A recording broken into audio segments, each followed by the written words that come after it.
करहो, दिलवा के तू जनिया चार करहो, दिलवा के तू जनिया चार करहो। हाँ हाँ प्यार पर भरोसा तू यार करहो, दिलवा के तू जनिया चार करहो।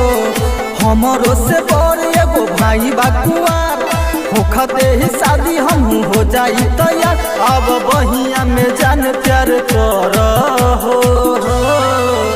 जब डोली लेके रही बोलिया कोइली हा प्यार ना हाथ तू लगावा हो।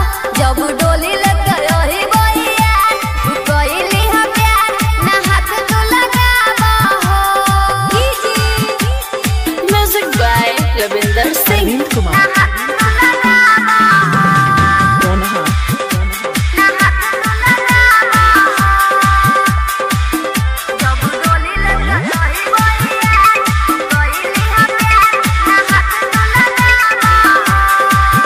हमरा के जनी तर पाव हो तरसाव हो, जियरा तू नाही जराव हो नजराव हो। हमरा के जनी तर पाव हो तरसाव हो, जियरा तू जनी जराव हो नजराव हो।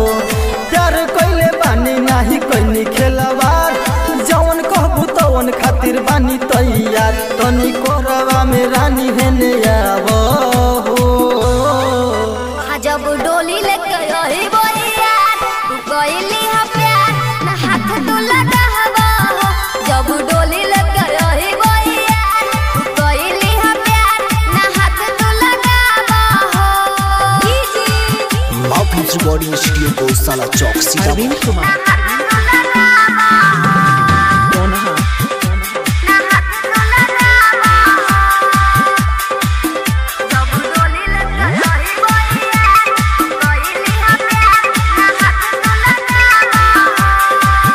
शादी जल्दी में जानी करहो रानी करहो, कुछ दिन बेबी सोना वेट करहो वेट करहो।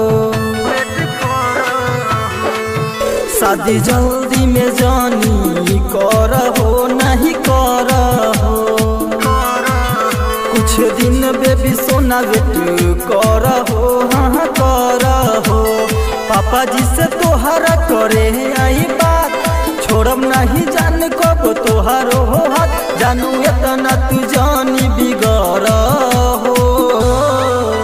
जब डोली लेके रही बोलिया तू कोइली हा प्यार ना हाथ तू लगावा हो। जब डोली लेके रही बोलिया तू कोइली हा प्यार ना हाथ तू लगावा हो। अरविंद कुमार।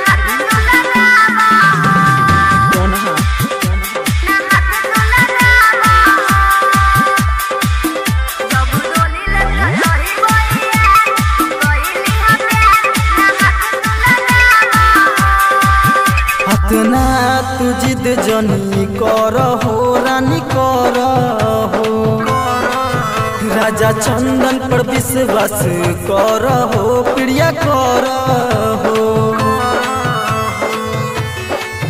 हतना तू जिद जनी करहो रानी करहो, राजा चंदन पर विश्वास करहो प्रिया करहो।